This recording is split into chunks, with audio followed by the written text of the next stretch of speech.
Hello friends, welcome to my YouTube channel. मैं देव कुमार आपका स्वागत करता हूं अपने चैनल में। आज आपको पता है कि हमने जैसे पिछले सेशन में आपको मैंने डायमेंशन से रिलेट पढ़ाया था बेटा, डायमेंशंस एंड यूनिट के बारे में आपको पढ़ाया था। डायमेंशंस के बारे में बताया था कि कैसे कैसे डायमेंशंस के क्वेश्चंस करने हैं, कैसे कैसे निकालना है। आज हम लोग डायमेंशंस के जेईई मेंस के क्वेश्चंस को सॉल्व करेंगे जेईई मेंस के एग्जाम में, जो कि वो 2020 में वो सारे क्वेश्चंस अवेलेबल हैं, आप देख सकते हैं पेपर में। और 2020 के कुछ जेईई मेंस के क्वेश्चन उठाए हैं मैंने डायमेंशन से रिलेटेड बेटा। अच्छा, जिन बच्चों ने मेरा चैनल सब्सक्राइब नहीं किया हो मेरे YouTube चैनल को सब्सक्राइब करें, लाइक करें, वीडियो को ज्यादा से ज्यादा शेयर करें, जिससे आपको आने वाली चीजें आपको डे टू डे मिलती रहे। तो चलिए वीडियो स्टार्ट करते हैं और आपको एग्जाम क्वेश्चंस कराते हैं। पहला क्वेश्चन आपका, पहला क्वेश्चन ये है बच्चों कि the physical quantity that has no dimensions is strength, angular velocity, angular momentum and linear momentum. Questions का अर्थ बता देता हूं पहले आपको, जैसे हिंदी मीडियम वाले बच्चे देख रहे हो तो उनके लिए। The physical quantity that has no dimensions, मतलब इसमें ऐसी कौन सी फिजिकल क्वांटिटी है जो कि आपकी डायमेंशंस नहीं रखती है। तो आपको बताना है बेटा क्या स्ट्रेंथ है, एंगुलर वेलोसिटी है, या एंगुलर मोमेंटम है, या लीनियर मोमेंटम है। तो जैसे कि आप देखो कि पहला ऑप्शन क्या हमारा स्ट्रेंथ, एंड सेकंड ऑप्शन हमारा एंगुलर वेलोसिटी, और थर्ड ऑप्शन है एंगुलर मोमेंटम, और फोर्थ ऑप्शन है हमारा लीनियर मोमेंटम। तो जैसे कि आप जानते हो कि वेलोसिटी की डायमेंशंस होती है बेटा, मोमेंटम की भी होती है, इसकी भी होती है। अगर किसी की डायमेंशंस नहीं होती है तो बेटा स्ट्रेंथ की डायमेंशंस नहीं होती है। बिकॉज स्ट्रेंथ का जो फॉर्मूला होता है ना आपका, स्ट्रेंथ का फॉर्मूला होता है कि प्रारंभिक लंबाई और बट्टे में लंबाई में वृद्धि, मतलब कि L/L0 ही होता है। तो L/L मतलब कि L जब होती है तो किसी एक में, तो मेजर है दोनों सेम है इसलिए कट हो जाती है, तो स्ट्रेंथ की कोई डायमेंशंस नहीं होती है। तो पहला ऑप्शन आपका करेक्ट ऑप्शन है बेटा स्ट्रेंथ। सेकंड क्वेश्चन है आपका, which one of the following represents the correct dimensions of the coefficient of viscosity। तो इस क्वेश्चंस में कौन बच्चा करेगा इसको, देखते हैं कि which one of the following represents the correct dimensions the coefficient of viscosity। तो लास्ट वीडियो में जब मैंने पढ़ाया था बेटा आपको डायमेंशंस में, तो मैंने विस्कोसिटी की आपको डायमेंशंस बताई थी, जान लीजिए। तो वो स्टोक्स फोर्स करके आपको पता होगा F 6 पाई ईटा RB, ये फॉर्मूला होता है बेटा आपका F 6 पाई ईटा RB, जिसको आप स्टोक्स फोर्स के नाम से जानते हैं। तो ध्यान से देखिए बच्चों, हम यहां से ईटा की डायमेंशन निकालेंगे, तो ईटा F/RB बेटा क्या कह रहा है बेटा, 6 पाई का है, 6 पाई बेटा कोफिशिएंट होता है, इसकी कोई डायमेंशंस नहीं होती है, इसको इसलिए छोड़ देते हैं। तो बेटा F का क्या हुआ, F की डायमेंशंस होती है MLT-2। ध्यान से देखें, R की क्या होती है बेटा, एक डिस्टेंस है, R आएगी L, और B की मतलब वेलोसिटी LT-1 बेटा। तो L से ये कट हो गया, और T-1 है ऊपर, तो माइनस खाली 1 बचेगा, तो ये हो जाएगा बेटा आपकी M, और L ऊपर ले जाएंगे L-1 T-1। तो देख लो बेटा ऐसा कौन सा ऑप्शन है आपका ML-T-1 हो, तो आपको दिख रहा होगा बेटा A ऑप्शन है। तो ये सारे क्वेश्चन, दो क्वेश्चंस अभी हमने सॉल्व किए बेटा, कितने आसान थे बताइए। ये जेईई मेंस में क्वेश्चन आया था, physical quantity that has no dimensions is strength, angular velocity, angular momentum and linear momentum। तो पहले हमें बता होना चाहिए कि स्ट्रेंथ जो होता है वो L/L0 होता है, मतलब कि लंबाई बटे में लंबाई, जब दोनों ही सेम क्वांटिटी है तो वो कट हो जाएंगी, तो उसकी कोई यूनिट नहीं होगी। जब उसकी यूनिट नहीं होगी बेटा, उसकी कोई डायमेंशंस भी नहीं होगी। तो दैट इज द रीजन कि आपका first option is right. Second में आपको विस्कोसिटी की कोफिशिएंट की डायमेंशंस पूछी थी। चलिए बेटा आगे क्वेश्चंस पे चलते हैं हम लोग। आगे क्वेश्चन है बेटा आपका कि x = 80 + vt², where x is the distance traveled by the body in kilometers। बेटा आपको x जो है किलोमीटर में दे रखा है, t is the time on second, और t आपको सेकंड में दे रखा है। बोल रहा है then the unit of v, और v की आपसे बच्चों यूनिट पूछी है, मतलब कि मात्रक पूछा है। ठीक है, तो मात्रक पूछा है आप लोगों से, तो हम स्टार्ट करते हैं, देखते हैं बेटा इस क्वेश्चन को। तो हमारे पास बेटा जाहिर सी बात है x 80 + vt² में इक्वेशन हम लोगों को दे रखी है। तो vt ये जो है x पर डिपेंडेबल है, तो x हम लिख देंगे बेटा vt²। तो द यूनिट ऑफ v, हमें v निकालना है ना, तो v बेटा होगा x/t²। क्या होगा बच्चों, x/t²। अच्छा x अपने को बेटा किस में दे रखा है, किलोमीटर किलोमीटर में, बोलिए बच्चों किलोमीटर में, और टी बेटा सेकंड में, तो ये हो जाएगा आपका सेकंड, और इसका जो यूनिट हो जाएगा प्यारे बच्चों किलोमीटर सेकंड स्क्वायर। ऑप्शन देखिए बेटा कौन सा सही है, C option is right option बेटा, किलोमीटर पर सेकंड स्क्वायर। समझे ना, जब भी अगर ऐसा क्वेश्चन आएगा बेटा और फोड़ आओगे ना पेपर में, देखिए x = at + bt square, where x is the distance, x एक डिस्टेंस दे रखी है जो कि आपको किलोमीटर्स में दे रखी है, t इज टाइम, टाइम आपको सेकंड्स में दे रखा है, तो यूनिट ऑफ v पूछा। अब तो हम पे क्या फर्क पड़ता है सर, एक और बढ़ा दें तो हमसे किसी की भी पूछने हम निकाल लेंगे, निकाल लोगे नहीं निकाल लोगे बेटे, ठीक है। नेक्स्ट क्वेश्चन चलते हैं, चाहे तो क्वेश्चंस को देख सकते हो बेटा, ठीक है। नेक्स्ट क्वेश्चन चलते हैं हम लोग। नेक्स्ट क्वेश्चन है बेटा आपका ये रहा, which of the following is a dimension constant। ये कह रहा है कि which of the following is a dimension constant, मतलब कि इसमें से ऐसा कौन सा आपका फिजिकल क्वांटिटी है जिसकी डायमेंशन होती है, मतलब जिसकी डायमेंशन होती है। बेटा ये है रिफ्रैक्टिव इंडेक्स, ये ऑप्शन से होने वाला क्वेश्चन, ये डाइलेक्ट्रिक कांस्टेंट, ये आपका रिलेटिव डेंसिटी, ये ग्रेविटेशनल कांस्टेंट किसकी होती है आप बताएंगे हमको। चलिए हम देखते हैं बेटा, रिफ्रैक्टिव इंडेक्स, रिफ्रैक्टिव इंडेक्स क्या बेटा, रिफ्रैक्टिव इंडेक्स जानते हो हिंदी में क्या बोलते हैं, अपवर्तनांक, अपवर्तनांक बोलते हैं बेटा हिंदी में।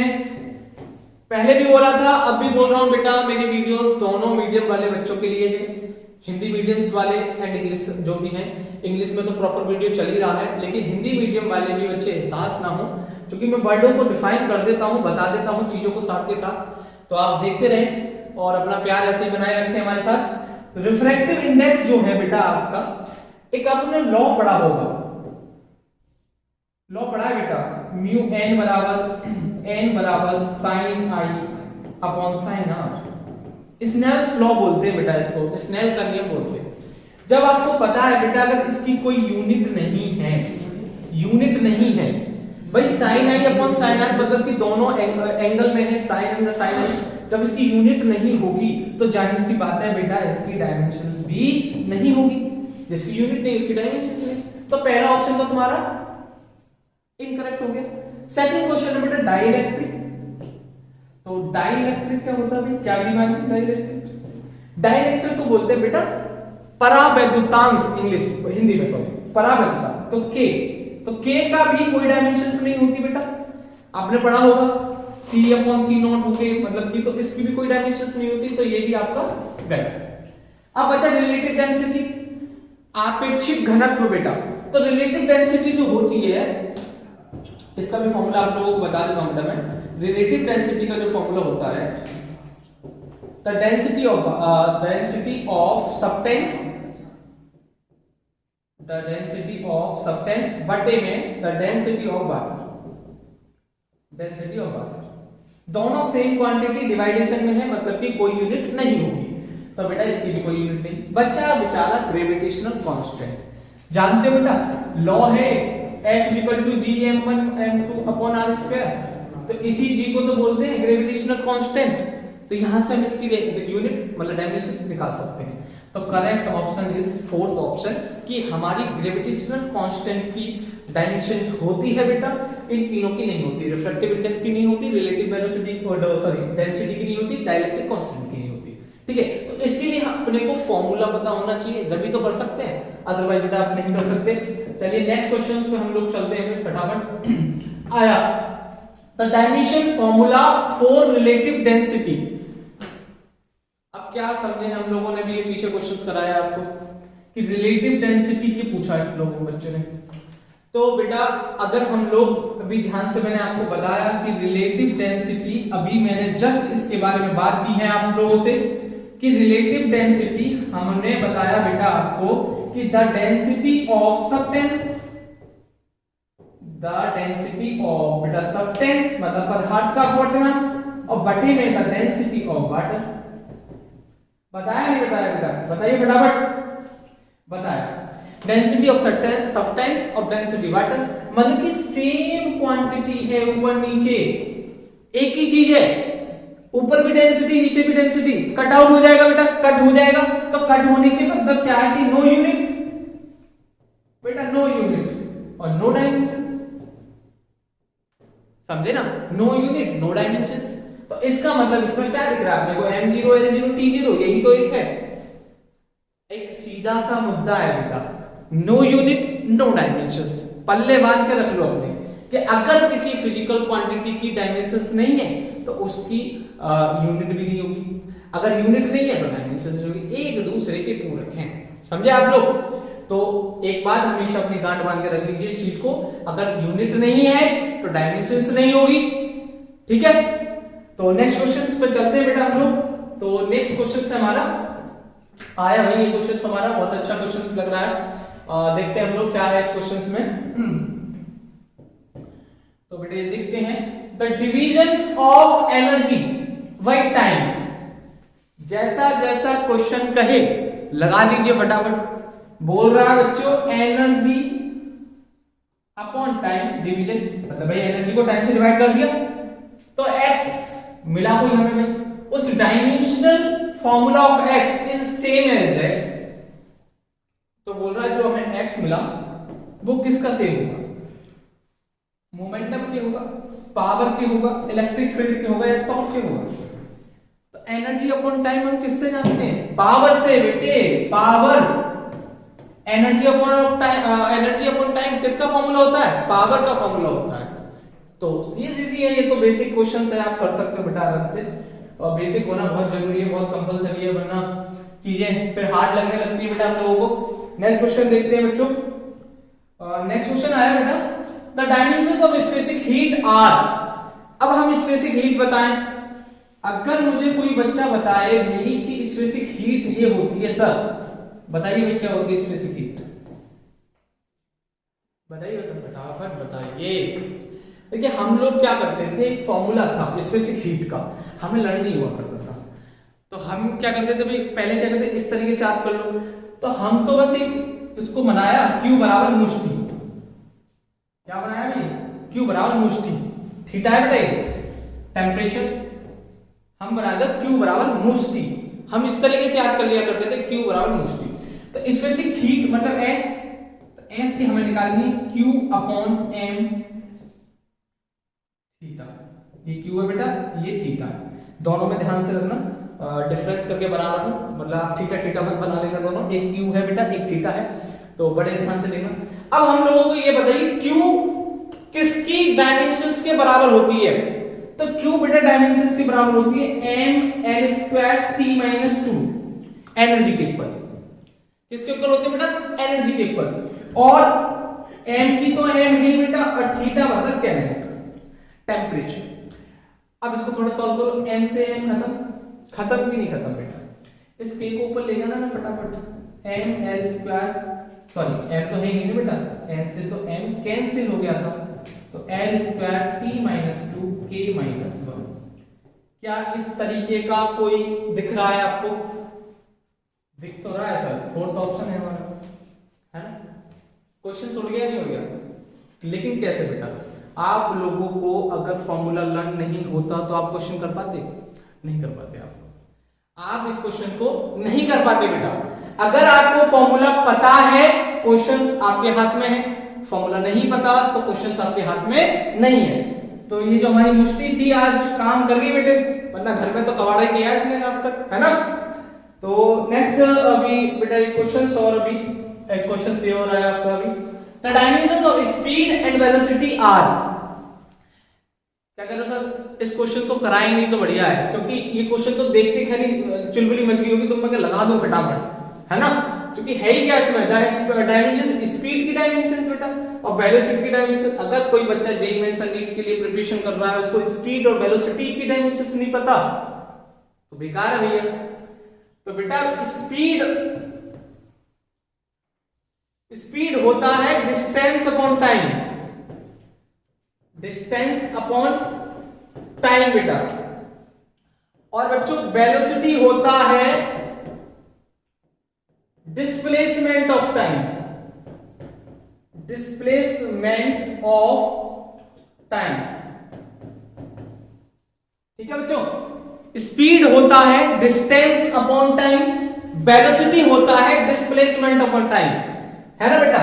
चाल होता है दूरी बटे समय, वेग होता है विस्थापन बटे समय, ठीक। तो दोनों की डायमेंशन जो होती है बेटा ये LT-1 बेटा, और इसकी भी बच्चों LT-1 होती है। तो आपका fourth option is right option बेटा, कि दोनों की ही LT-1 होती है। तो मैंने बोला ना आपको, ये क्वेश्चन तो उड़ा देते हैं आप, वैसे ही देखते क्या उड़ा देते हैं, बेसिकली क्वेश्चन सही है आपका। नेक्स्ट क्वेश्चन बेटा आपका आइए, the dimensions of coefficient of self inductance are. पहले तो हम हिंदी वाले बच्चों के लिए थोड़ा प्रोत्साहित कर दें कि सेल्फ इंडक्टेंस क्या होता है। सेल्फ इंडक्टेंस क्या होता है बेटा? सेल्फ इंडक्टेंस को बेटा स्वयं प्रेरण बोलते हैं, स्वयं प्रेरण गुणांक, जिसे हम लोग L से शो करते हैं। L से इसकी डायमेंशंस पूछी बेटा, तो यही एक U का फॉर्मूला होता है हाफ Li²। एनर्जी का होता है बेटा फॉर्मूला U बराबर हाफ Li²। अपने को बेटा L की डायमेंशन चाहिए, तो L को सेपरेट कीजिए, तो U बटे I²। बेटा हाफ छोड़ देंगे, कांस्टेंट है, अभी बताया कि किसी भी कांस्टेंट का कोई डायमेंशन नहीं होता, मतलब 1/2 इस तरह के जो वैल्यूज होती हैं आपकी। अब एनर्जी की डायमेंशंस बेटा mL²T-2, कुछ डायमेंशंस आप लर्न कर लीजिए छोटी मोटी, और I² की डायमेंशंस बेटा एम्पियर में A²। इसको ऊपर ले जाइए बच्चों, mL²T-2 A-2। तो थोड़ा देखिए बेटा 12/22 कहां दिख रहा है आपको, ये रहा, ये आपका आंसर हो गया तीसरा आपका। तो सेल्फ इंडक्टेंस की आप निकालना सीखिए बच्चों। सेल्फ इंडक्टेंस के लिए U बराबर हाफ Li² फॉर्मूला होता है, U एनर्जी होती है आपकी, और एनर्जी की mL²T-2 होती है। अगर भूल भी जाओ बेटा तो काइनेटिक एनर्जी याद रखो ना, half mv², K half mv² बेटे। लास्ट सेशन में मैंने आपको बताया था कि बेटा किसी भी एनर्जी, काइनेटिक हो, पोटेंशियल हो, या कोई और एनर्जी हो, सभी एनर्जी की डायमेंशन सेम रहनी है। बताया था नहीं बताया था बेटा? तो लास्ट वाली वीडियो को भी देखो बेटा, उसी से तो मूल चीजें निकलेंगी, और ये सारी बेसिक्स के क्वेश्चंस को आप देखिए बेटा। नेक्स्ट क्वेश्चन की तरफ चलते हैं हम लोग। अच्छा, नेक्स्ट क्वेश्चंस बेटा आपके यही थे जो मैंने आपको करा दिए थे सारे क्वेश्चंस ये। तो आपको बेटा इन सारे क्वेश्चंस को अच्छे से देखने हैं। जेईई में 2022 20 में क्वेश्चन से सारे आ जाते हैं, और सारे बेसिक्स से रिलेट क्वेश्चन से सारी चीजों का मूल से आपको मैंने बताया, up to level 0 to hero वाली फीलिंग्स आपके लोगों में आई होगी बेटा। सारे क्वेश्चंस को पार्टिकुलर से एक टॉपिक से रिलेटेड को चीजों को छेड़कर हम क्वेश्चंस को करा रहे हैं आपको। तो अगर आपको मेरा वीडियो पसंद आया हो तो बेटा इसको ज्यादा से ज्यादा शेयर कीजिए, लाइक कीजिए, एंड चैनल को सब्सक्राइब कीजिए बेटा, और अपना कमेंट भी मुझे दीजिए। कमेंट्स आप देंगे तो उससे हमें थोड़ा प्रोत्साहित मिलेगा, और ज्यादा आपको चीजें हम प्रोवाइड करेंगे अच्छे से। और अगर आपको कोई फिजिक्स से रिलेट कोई टॉपिक ऐसा लगता है कि सर ये तो जाएगा अपने से होएगा नहीं, तो उस वीडियो में, मेरी किसी भी एक वीडियो में कमेंट कीजिए और बोलिए सर इस पे बना दीजिए आप वीडियो, तो मैं आपको उस पे भी बनाकर आपको दे दूंगा। ठीक है बेटा? तो अभी के लिए ये आपके क्वेश्चंस काफी हैं, इन क्वेश्चंस को अच्छे से कीजिए, फिर हम नेक्स्ट वीडियो में आपके साथ फिर आएंगे। तो थैंक यू।